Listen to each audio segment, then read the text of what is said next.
విద్యా దృక్పథాలు, స్వాతంత్రం పూర్వం కమిటీలు, అదేవిధంగా స్వాతంత్రం తర్వాత కమిటీలు. వీటిని ఎలా చదవాలి, ఎలా గుర్తుపెట్టుకోవాలి? చాలా మటుకు మనకి కమిటీలు, కమిషన్ల నుంచి బిట్స్ ఖచ్చితంగా వస్తాయి. మనము ఎలా చదవాలి, ఇవి ఎలా గుర్తుంటలేవు, ఎంత చదివినా కానీ అని మనకు చాలామంది భయపడుతూ ఉంటాము. అయితే దాన్ని ఈజీ మెథడ్లో ఎలా అంటే ఇలా నోట్స్ ప్రిపేర్ చేయాలి. ఈ నోట్స్ ప్రిపేర్ చేసేటప్పుడు కూడా ఎలా అంటే ప్రతి పాయింట్ నోట్స్లో రాసుకుంటూ వెళ్ళకూడదు. నువ్వు ఎంత చదివినా నీకు రావట్లేదు ఈ బిట్టు, నాకు వస్తలేదు, ఏం చేయాలి అని వాటిని మాత్రమే నువ్వు నోట్లో రాసుకుంటూ వెళ్ళాలి. ఇలా రాసుకుంటూ వెళ్తే ఏమైతే నువ్వు ఒక 5 మినిట్స్లోపు నోట్స్ ఇట్లా ఓపెన్ చేసి చూసుకుంటూ వెళ్ళిపోయినావు అంటే నీకు అక్కడే మ్యాటర్ అర్థమైపోతుంది. అంటే నువ్వు ఇక్కడే ఆ బుక్ మొత్తం చదివేసేటట్టు ఉండాలన్నమాట షార్ట్గా. ఇక్కడ చూడండి, మనకి స్వాతంత్రం పూర్వ కమిటీలు, దానిలో ఎన్ని కమిటీలు ఉన్నాయో అన్ని కమిటీలను మనం ఏం చేయాలంటే ఒక దగ్గర నోట్ చేసి పెట్టుకోవాలి. ఇలా కమిటీలను అన్నీ రాసుకున్నాక ఆ కమిటీ ఇయర్ నాకు మెయిన్ ఏంటంటే ఈ కమిటీలలోపు ఆ చట్టం ఒక ఇయరు, ఆ చట్టం లోపల ఎవరు దాని చట్టాన్ని స్టార్ట్ చేసిండ్రు, దాంట్లో ఎంత ప్రముఖ వ్యక్తులు ఉన్నారు.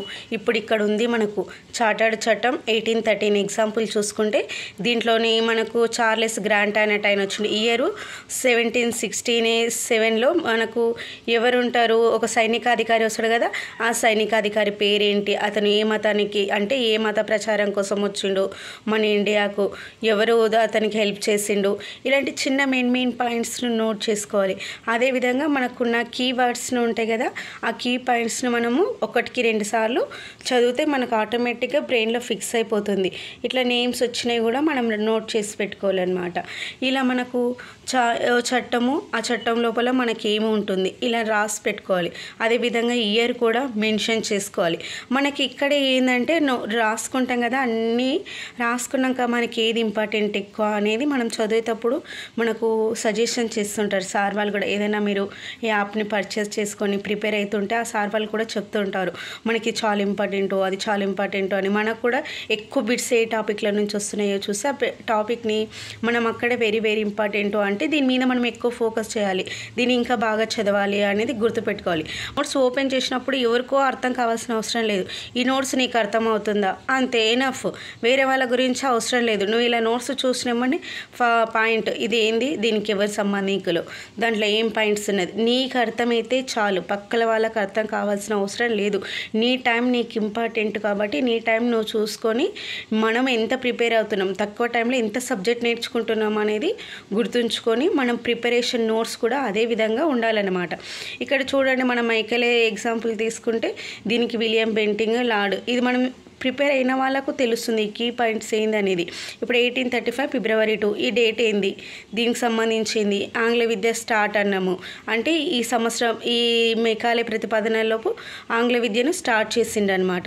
ఈ తాళంచేవని ఎందుకన్నారు, ఇలా చిన్న పాయింట్స్ని మనం నోట్ చేసుకుంటే మనకు కూడా గుర్తుకుంటాయి. అదేవిధంగా ఇక్కడ వుడ్స్ డిపాజ్ చూడండి, దీన్ని మనకు మాగ్నా కార్టా అని పిలుస్తారు కదా, ఎవరన్నారు, ఇలాంటి చిన్న వర్డ్స్ని మనం ఇలా నోట్స్ ప్రిపరేషన్ చేసుకుంటే మనకు ఈజీగా ఐడెంటిఫై చేసుకుంటాం. అదేవిధంగా ఈ కమిటీల లోపు మనం ఏంటంటే నిశ్శబ్ద కాలాలు ఉంటాయి. నిశ్శబ్ద కాలం ఎన్నిసార్లు వస్తుంది మనకు, ఇది స్వాతంత్రం పూర్వ కమిటీల లోపు నిశ్శబ్ద కాలం అనేది 2 టైమ్స్ వస్తుందన్నమాట. ఏ 2 టైమ్స్ ఎక్కడెక్కడ వస్తున్నాయి అంటే మనకి ఇక్కడ చూడండి ఎక్కడెక్కడ వస్తున్నాయని నోట్ చేసుకోవాలి. ఇది 1897, 1902 ఇది ఏది ఇయర్ అంటే భారతీయ విశ్వవిద్యాలయాల కమిషన్ యొక్క ఇయర్ కదా, ఆ ఇయర్ లోపు మనకి నిశ్శబ్ద కాలం అనేది వస్తుంది. ఇది నిశ్శబ్ద కాలం ఎందుకు వస్తుంది అంటే అక్కడ భయంకరమైన ప్లేగు వ్యాధి ఉండడం వల్ల మనకు ఆ కాలం లోపల నిశ్శబ్ద కాలం అనేది రావడం జరుగుతుంది. మళ్ళీ అగైన్ ఎప్పుడు వస్తుంది అంటే 1923, అదేవిధంగా 1929 ఇది ఎప్పుడు అంటే జాతీయ విద్యా ఉద్యమం లోపల వస్తుంది. ఆ ఉద్యమం లోపల 3 దశలు ఉంటాయి కదా, ఆ దశ లోపల మనకి 3వ దశ లోపల మనకు ఉంటుంది. ఈ 3వ దశ లోపలనే ఈ నిశ్శబ్ద కాలం తర్వాత మనకు గాంధీజీ బేసిక్ విద్యా విధానాన్ని ప్రవేశపెట్టడం జరిగింది. ఇలా చిన్నటివి ఏమన్నా ఉంటే షార్ట్గా మనకి ఇక్కడ చూసిన ఏమన్నా మ్యాటర్ అనేది నోట్స్ లోపల అన్ని కమిటీ కమిషన్స్ మీకు ఒక 50 పేజెస్ 100 పేజెస్ ఎన్నన్నా ఉండకపో ఆ పేజెస్ని మీరు షార్ట్గా మీకు అర్థమయ్యే రేంజ్లో ఇలా చిన్నగా నోట్స్ రాసుకుంటే మీకు ఈజీగా అర్థమైపోతుంది. ఇట్లా మనకి ఏ దానికి సంబంధించింది, ప్రజ్ఞావంతులు ₹1,00,000 గ్రాంట్ ఏంది, అది ఎవరు ఇచ్చిండ్రు, దేనికోసం ఖర్చు పెడుతున్నారు, ఏ కమిటీ వల్ల దానికి యూజ్ అవుతుంది అనేటివి మనం ఇక్కడ చూసుకోవాలి.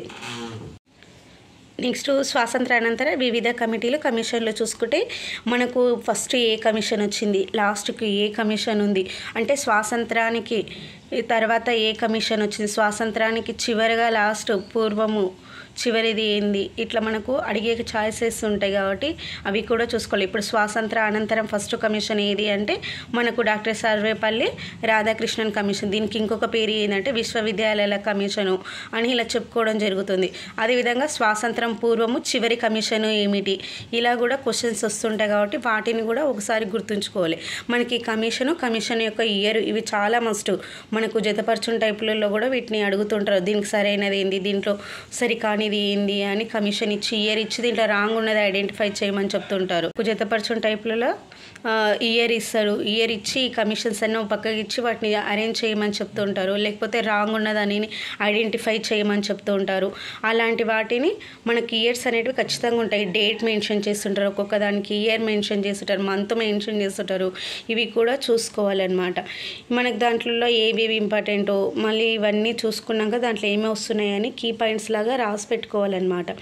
మనకు దీంట్లోనే ఏమంటే ఈ కమిషన్స్ లోపలనే మనకు విద్యావేత్తలు లేకపోతే ఫాదర్ ఆఫ్లో వస్తుంటారు. అట్లా మనకు ఇది టాపిక్లలో ఉన్న ఫాదర్ ఆఫ్లు ఎవరెవరు ఉంటారో వాళ్ళ పేర్లన్నిటిని మనం ఒక తోట నోట్ చేసి పెట్టుకోవాలి. తర్వాత చూడంగానే మనకి ఈజీగా ఐడెంటిఫై చేసుకోవడానికి పాసిబుల్గా ఉంటుంది.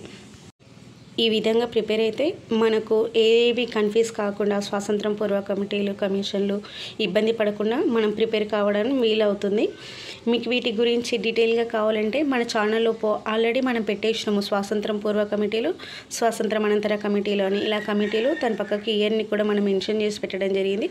ఎవరైనా చూడని వాళ్ళు ఉంటే మన ఛానల్లో వెళ్ళి చూడండి. Thank you all of you.